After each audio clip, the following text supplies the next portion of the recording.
Hey, well, today we're doing something a little different. I have the privilege of interviewing a really good friend of mine and ministry partner, Janice Orate. Hi, Janice. Hello. Good to see you. I'm so glad to see you, and I'm so glad that we're having this conversation because um, months ago we talked, and I was thinking, there's so much out there about men transitioning their ministries, leaving ministries. They're ready to retire. They've got to turn over the church, and we've heard podcasts and we've seen interviews and all this, and then I began to think like, but we haven't really heard from the women much. Their wives, like, what are they going through? What are the challenges? What are some of the things that they have to think about going into this fifth quarter? And so I decided this year on the podcast, I would love to interview several women who are going through turning their ministries over and leaving pulpits. And Janice, you have been in ministry for 40 plus years. Tell us a little bit Yes, about yourself. yes, yes. We have been in ministry for 40 plus years, long time. And I'll tell you to the audience, been married for 44 years. I have four boys, four sons, and we have seven grandchildren, which is a load of fun today. And my husband and I, we went out to Rancho Cucamonga back in 1982, and we started a Bible study. Um, it actually began in Chino, and then as it grew in 1983, we planted a church. And in 1985, we transitioned and became Calvary Chapel of Rancho Cucamonga. So we weren't initially a Calvary Chapel when we first started. And in the beginning, I had the privilege of teaching all the children, which I loved, and did that for a number of years. And then also began directing the women's ministry, which I did that for about 39 years. And that was my passion, my love. I just thrived on being with the women, planning events, teaching Bible studies. And that was so great. And so, I never was one of those that thought ministry would be my life, especially as my husband as a pastor, never imagined it, but God ordained it. He showed us, confirmed the call on my husband Jim's life, and we were obedient. We went out, and just as he called us in, he also called us out with great confirmation, just like when we started. And so as we were a church, we did a lot of mission work in Guatemala and Ireland and Costa Rica, and that was just a great opportunity out there. We supported churches in all three countries through the years, and just loved it. And so, in ministry, it comes with challenges. It comes with exhaustion, heartaches, and yet the blessings, as you know, Brenda, it just far outweighs just anything that's hard in ministry. And so as we moved into the transition, which I know you're going to ask me some questions on that, but it was not easy, in letting go of something that you are so passionate about and loving. But it's been 6 months now. Wow, So, that's so true. I mean, just as you reflect on, I would imagine, because I do the same, but you reflect on the amount of people that were baptized, the amount of people that came to Christ, the amount of marriages that were healed, the amount of families that were yes, put back together, and all in Jesus' name. yeah, And the yes, fact that you can minister to people across the globe and help them in the same ways, and just be that conduit that helps them be able to get to Jesus Christ, and just get out of the way and just be able to point to him. What a absolutely. some amazing things I'm sure you've seen over that 40 years, and then to let go, and why we're having this conversation today, to let go of that, I would imagine has to be incredibly difficult. Like giving up one of your children. I would imagine. What's that? I mean, what's that like? Yeah, that when I think about that transition, when we first started, we you just don't think about retirement, and so you just kind of go in thinking it's just kind of a lifetime thing and just don't give it any thought. But honestly, I want to kind of back up when in 2013, when Pastor Chuck passed away, I believe it was 2013. um, it kind of was an eye opener for a lot of us that it was going to be very important, to have somebody hopefully in place when that time came. And then as we saw others, Steve Mays and others that suddenly, passed away, and people in churches and ministry not having somebody to take over. And so I believe that God used that to begin preparing us for that transition in beginning to let go. And so my husband and I both had been praying, and there was a young couple at our church that they grew up in the church, got saved there. And we sat with them and asked them if they would consider when that time came, not really having a time frame at all. We just said when that time comes, and all of our pastors on staff were all in agreement, and we actually put it in writing that Oh, if anything would happen to Jim, that he would be the one who would step in. And so, as the time went on, we began to consider what do we do to prepare them, and also knowing anything could change along the line. And so what I did in the women's ministry is I began redoing a lot of our handbooks, and I wanted it to be user friendly for this woman or whoever were to come in, that they would have something to go on, and of course change, as time went on. But Brenda, when you first start, you're just kind of oblivious to the ins and outs, of ministry. And that's where we find so much appreciation for the Pastor's Wives conferences and the mhm. ministry that are doing today. And so when Jim really talked about the retirement, at that particular point, I was not ready. I thought, I'm not ready yet. What am I going to do with my life? But God began to Okay. change. I'll be right here. Yes. And so he used something that really started stirring our hearts. And that was in 2015, Jim had the triple bypass. And he had been very tired for a number of years. And so it made sense. But he had the bypass, and then he came alive again and had lots of energy to keep going. But God used that to help us to really start concentrating on when that day comes, how we're going to handle that. But in asking me, how did I do? How am I doing? Um, you know what? You just don't know what it's like until you're there. Yeah. And what you're doing today is, I think, very helpful because we really didn't have anyone to talk to that had actually gone through that transition and what it was going to be like. Yeah. Yeah. Because you And think about it and you think about like 40, 50 years ago, everybody was young, starting churches in their 20s and 30s.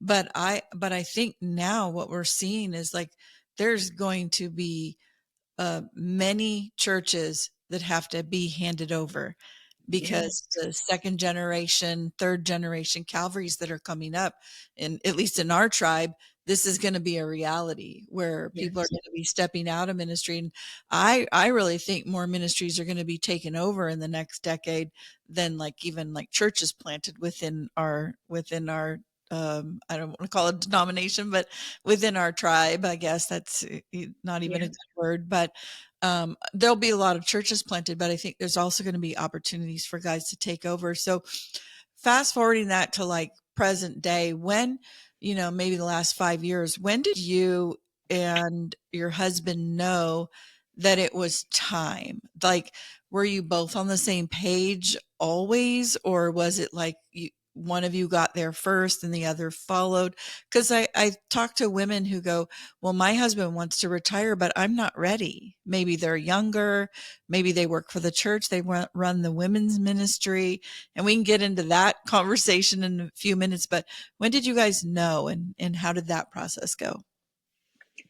I think that about 2021, we really knew it was growing stronger in both of our hearts. And honestly, by that point, I think we both were on board.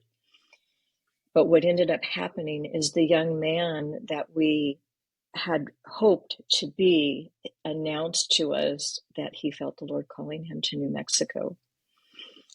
And so he left very shortly after that, and he is presently there today.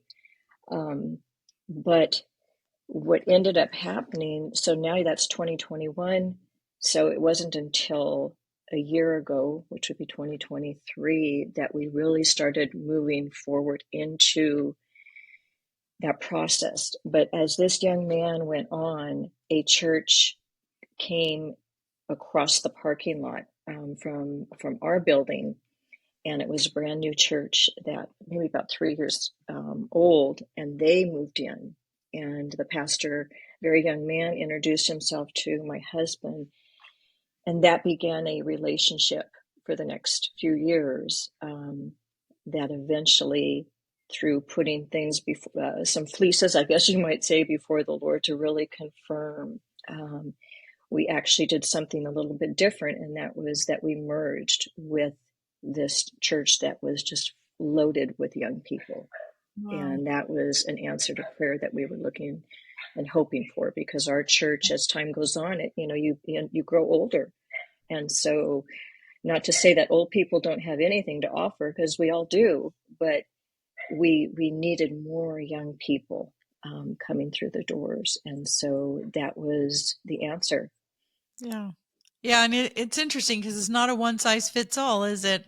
And it's not Mm-mm. even how you planned it. You might have talked about it. No. I know we're in the talking stages, we're probably a decade out, but it's like there's this anticipation and like planning, and it takes a long time. Like you're handing over an entire organization. Yes, It's absolutely. multifaceted. There's lots of things to think about. There's so many different aspects of the ministry that it's not just like you can just go, okay, well, we've decided we're leaving next month, So you guys merged with a church, and so what was that process like for you, like in particular? It was hard. It was really hard. Even though, and what I share behind it all, there was a great peace and reality of knowing God was truly in it. But it did not make it easier. And sometimes we kind of confuse that. Sometimes people think I must not be in God's will if I'm experiencing, these negative feelings. But I think if I could, the best way I could probably explain it, Brenda, is that it's like death. Yeah. And I happened to have lost my mother at the beginning of getting ready for this merge. And so I felt on overload with grieving. And there were days that I would feel guilty for the grieving that I was feeling as I just was letting go and cleaning out my office and just looking at people and the ministry going, I'm not going to be doing this, anymore. And what I would like to say to those that listen today is it's expected. And now I know if I can sit with somebody and say, when you get to that point, it's like that. There's just some grieving because, it's not like a job. Ministry is not a job. And we are so in love with the people that God has given to us. And so to hand them over is very, very hard. And I had a woman tell me, I feel like it's a divorce. I have a new stepmom now. And I said, Oh. and so, they love us and we love them, but I think I just had to allow myself to grieve. And I think my grief was different than my husband's, and his came later. Um, so yeah, so it was not easy, not easy at all, and to watch the change aesthetically in the building. God had blessed us with a building through the years, and then just the people. It was not easy, but it was God's will. I think uniquely too for senior pastors' wives who are listening, you know, every other position in the church, there can be someone resigning, there can be someone stepping down, whatever, retiring, and they can stay at the church. Our position is a little unique because the conventional wisdom is when you step down, you leave for a time because everybody's looking to you as your husband, as the leader, and you kind of have to get out of the way. So that grieving is even more. I mean, and it's like your kids too. When your kids leave, that grieving of like you've poured into it for such a moment as this, yet there's just that empty nest syndrome that Yes, comes with it, that, oh my gosh, what are we going to do now? Like, not only did we give up this position, but now we've given up our church where we fellowship with our friends. And I've heard people say they come back, but you know, initially it seems like you kind of have to back off and let that person take over and lead. yes. I want to read to you something that God gave me when one of my days was just so hard, but it would happen to have been in one of my Bibles. There was a quote in there, and it says, "When God gives us responsibility to serve Him, it sometimes comes with a level of authority as well. But when it comes time to give up that authority, doing so can be difficult. Even if we've been faithful in our responsibilities, we're used to the privileges of our authority, and perhaps we're afraid of becoming less important or valuable. Still, we must honor God's plans. It is He who carries them forward, not us. To be a part of God's work is a blessing, but when it's time to give it to someone else, that is a part of God's plan too. Giving our authority to someone else is yet another way we can serve God and His mission." And that was a very defining moment for me, because it was just a confirmation from the Lord that even in my surrendering and letting go, it was a service unto Him. And He gave us the ministry, and it was up to Him when that time came to give it to somebody else. And so I love how God just intervenes, in those places that we reach that are so hard, but then Mhm. He comes through and He just reminds us that I've got it. And as you said earlier, we never thought about a merge, and yet I just think of Proverbs 16:1, that man makes his plans, but God directs our steps. And so we've held very tightly to that.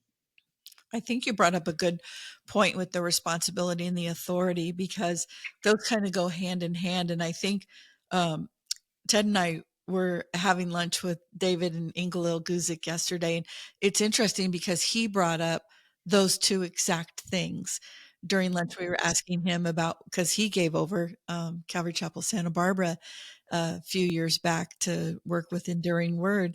And and he was saying that exact same thing, that it's the authority and responsibility. And if you have responsibility but you don't have authority, that's not good. But if you have the authority, which a senior pastor does, and you have no responsibility, then you can train wreck, this Mhm. transition too.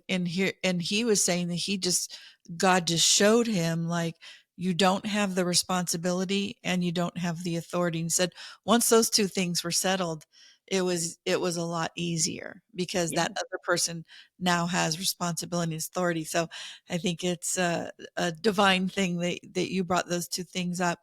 What do you feel like you got right in this process? What do you guys feel like you did? Because I talked to a lot of people who've done this, and there's some mistakes along the way, and I think we should acknowledge that we're going to make mistakes. But also, what do you think were some of the right decisions you guys made?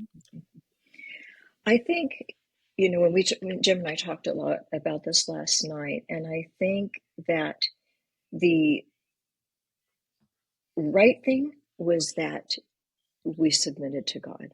We prayed it through. We submitted to God. We got some pushback from people that we respected that are in ministry elsewhere. And we had to just be really settled. God had been really showing with much clarity that this move was right. And so that part, I think we got right. It was like you just as I said in the beginning, he brought us into ministry. And when it comes time, and Jim has always said that through the years from the pulpit, this church doesn't belong to me. The people don't belong to me. They're God's people. It's God's church. And so we have to hold it lightly. And he left me a great example, in seeing that. Yeah. Yeah. And that's a fantastic thing. That's, the things that to think about that, like, oh, okay, we got this right. What were some of the biggest mistakes that you made? If you could be vulnerable enough to share those, because I think they'd be informative to those of us who are looking a decade ahead, thinking, okay, what mistakes can we watch out for? I think that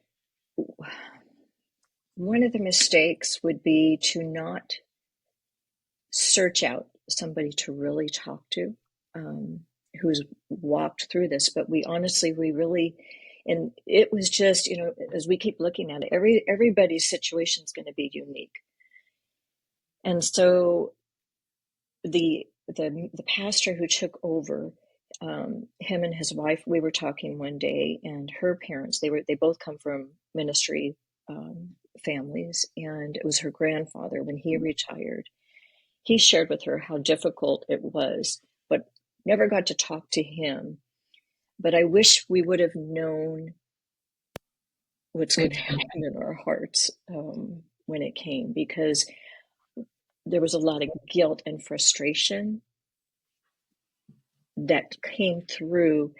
But now I can look back and go, it was just a grieving process. And really that was okay, but it was almost like a fight. I don't know if that makes sense, but a fight against, what was happening. And so even being a little nitpicky on some of the things that the new pastor would be changing and doing, and we had to just really go, okay, stop. Let's take a seat back. This is what God's doing, and we just need to be settled with that. But I think if we had been able to talk to somebody that would say, just be ready, kind of like, when someone dies, we have grief share, which is a real big thing right now. And we know what happens. And honestly, that's what actually helped me, was just going, as I grieved so deeply for my mother, I just had to remind myself of that grief process. But I wish we would have known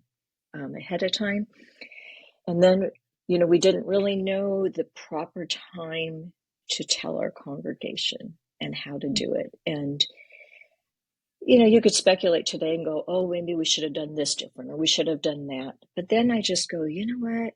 We just have to trust God. We just have to trust God. We walked into unknown territory. Yeah. Well, and you did the best you could. That's the bottom line. You do the best you could. You want to leave in good hands. It doesn't matter who takes it over. They are not going to lead the way that we did, nor should they. God now is going to speak to that man and his wife and how they're going to lead ministry. And so I think, you do the best you can, but goodness, when I launched my kids, like I didn't do it right. Exactly. I still tried to speak into their lives way too much. That book where it said it's the keep the welcome mat out and your mouth shut. There needs to be that version for easier said than done, right? yeah, pastors' wives giving over their ministries for their, they need to welcome that out and keep their mouth closed. But it is a difficult thing to do. But there's some things that we need to do. I remember Ted talking to a pastor, and I don't know if it was Mark Foreman, but they were talking on his podcast, Leadership Collective, about this very thing, handing over ministry. And he said, we thought we had all our T's crossed, all our I's dotted. I thought we were all on the same page. And then when it happened, it's like they were on 4 different corners viewing the same accident, and they all had a different understanding of what was Yeah. actually going to take place. So, if you had wisdom like that you would share with another wife, just from a wife's perspective, maybe some wisdom and how to deal with our husbands going through it, or yourself, what would that wisdom be?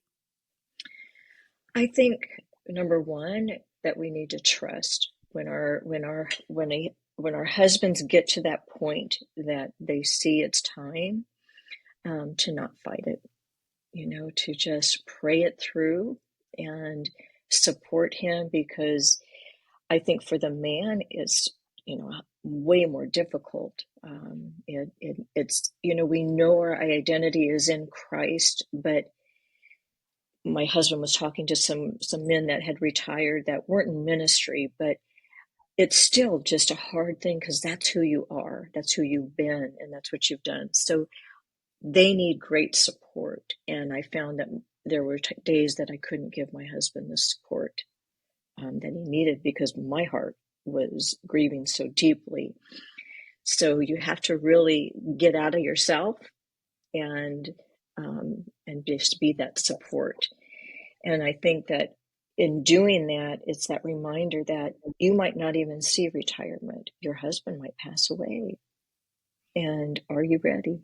Are you ready? And as you know, Ted had his heart issue recently, and that was a reality for me when my husband went through it. Was when I saw something could happen to him, he could pass away on the table, whatever. What am I going to do? And we as wives really have to be okay with us and Jesus. Yeah. Yeah, that's such a great point, because is that the track for a pastor? Like, they do ministry for 30, 40 years and then they have a heart attack and then they It seems to be lately. Yeah, but I think you bring up a good point. These are things that these men now are thinking about. And we know from our past experience, many pastors have opted out of Social Security. That was a Yes. big thing back in the day. And they didn't save, or their boards didn't put away retirement for them. They just, I'm going to serve Jesus until I die. And you know what? Not all of us are as, uh, we didn't have the ministry that Pastor Chuck had. What a legacy and what an amazing ministry he had.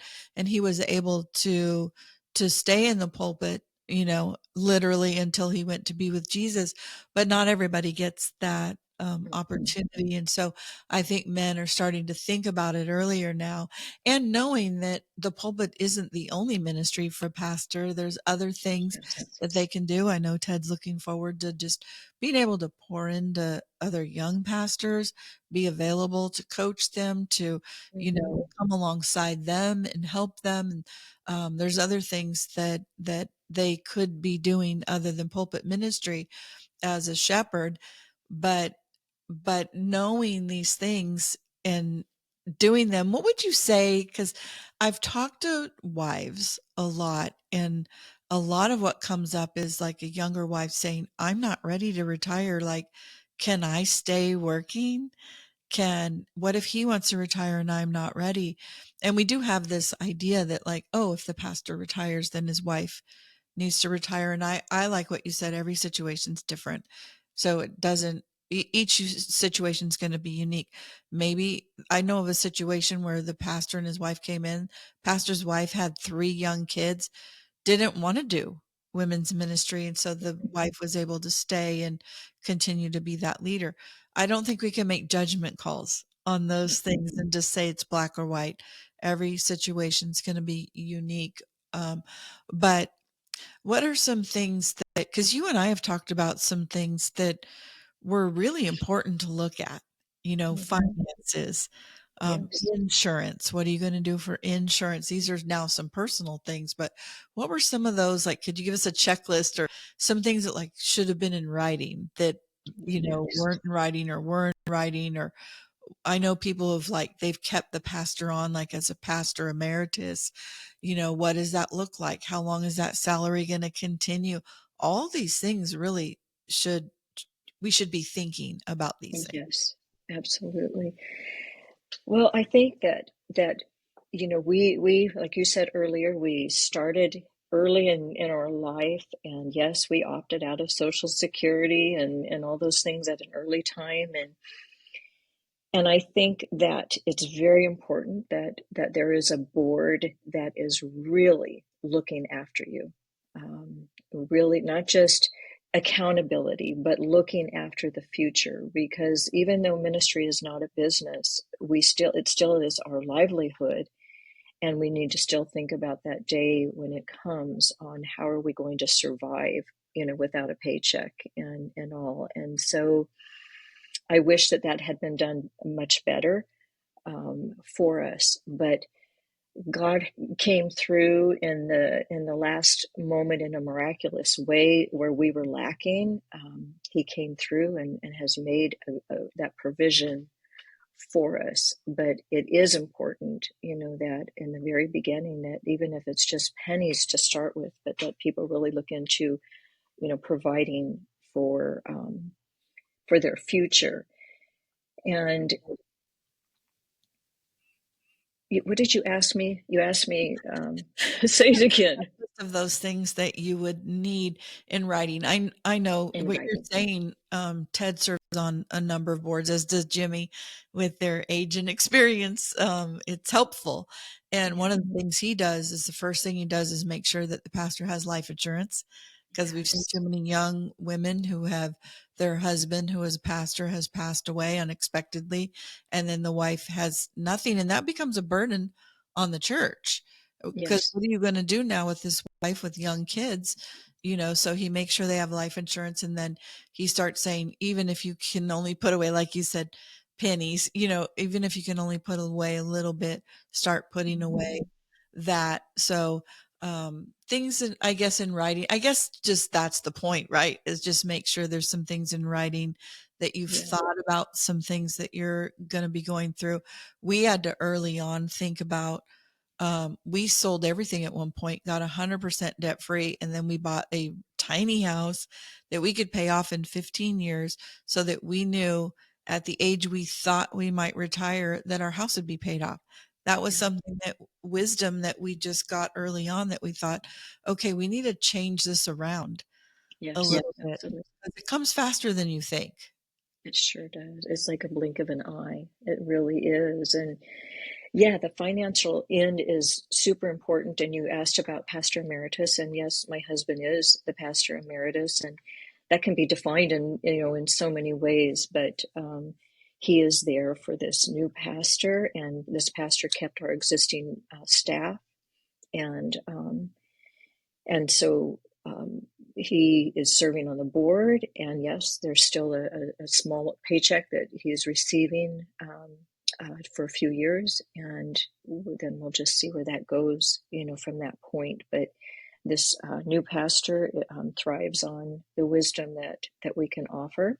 And I'm very grateful for that. And he's just a fine young man, really Right. anointed, and God's using him very, very big. But I think that would be, the biggest thing.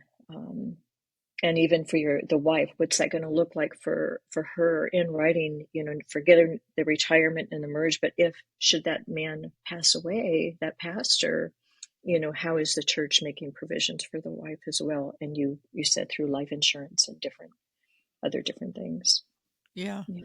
I know even Ted talked about it with his board, because when he had his heart attack, if something happened to him, what would my employment look like? You know what I Yeah. mean? A lot of wives are employed as well. They're running ministry. And what would that look like? Okay. Because you've seen some, right? The husband dies, and then the wife's not only grieving her lost husband, but now she's out of a job Yeah. as well. And so all these things we just need to kind of think through. So did you give over the women's ministry? Did you give it over to the pastor's wife, or did you transition that over to somebody else?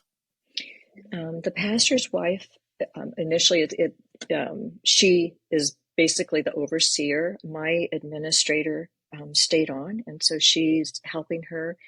And I thought I would be doing a little bit more for the first 6 months, but it didn't happen for me, and due to my own life, just things that were coming up now, and God has just taken me in another direction.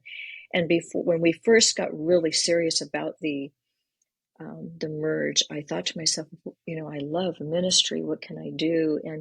And I'm still not sure where God's going to take it. I teach a Bible study at another church where I live, and but I also went ahead and I did a biblical counseling program and got a certificate that I probably after in January will probably start using a little bit more with this network that I went through.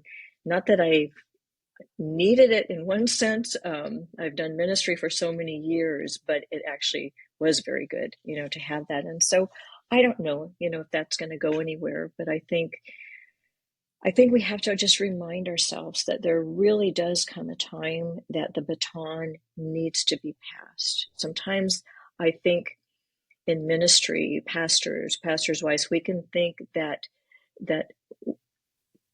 nobody can be as good as us, and that's not true. And these younger men that are being raised up, ministry is going to look different. Yeah. And we should be okay with that, because I think Chuck gave us that great example with what the people were saying with these hippies. What are you using these hippies for? And all of that. But now things look a little bit different too. And the way pastors are reaching this younger generation as well as the older, we shouldn't be fighting against that. I think we should really accept with open hands, which for Jim and I, we are excited because right now we get to visit churches and see what's going on. We don't know where we're going to land as a home church, but it's really good to see what these younger pastors are doing today and how they are effectively reaching this younger generation. And soon we'll all be gone. Yeah.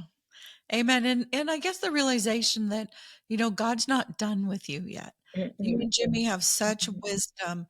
And I know a lot of young men that reach out to Jimmy because Ted serves on uh, quite a few boards with him and just want your wisdom and want you have experience and wisdom. And now God taking you into this, fifth quarter of doing something different, but he's not done with us. And I think that's a really good thing to point out is that God, we don't age out of ministry. We're going to serve the Lord. And I think we used to feel guilty about retiring because we thought we were giving in or quitting. We're not quitting Jesus. We're not quitting ministry. We're saying we're going to turn that pulpit ministry over, the leadership over to someone else, and we're going to lead in a different way Yes. and discover what God wants us to do in this season. So thank you so much for You're just welcome. sharing your story and what a blessing. And there's lots of wise nuggets to be had through our conversation. So thank you so much for coming on, and you're just such a blessing to me personally. I just enjoy our friendship and I admire you guys as ministry leaders. So thanks so much. Thank you, Brenda. It was a joy being with you, and I love you very much. And all that you're doing, you guys are very special Yeah. to us. And I know the ministry that you are leading right now, when she leads, is such a wonderful ministry. The tools on there are just amazing. So keep it up. Praise the Lord. He's the one that called us to it, right? All right, Yes, Dennis, we'll see you later. Thank you so much for being on the show, and let's get coffee or lunch soon. we will.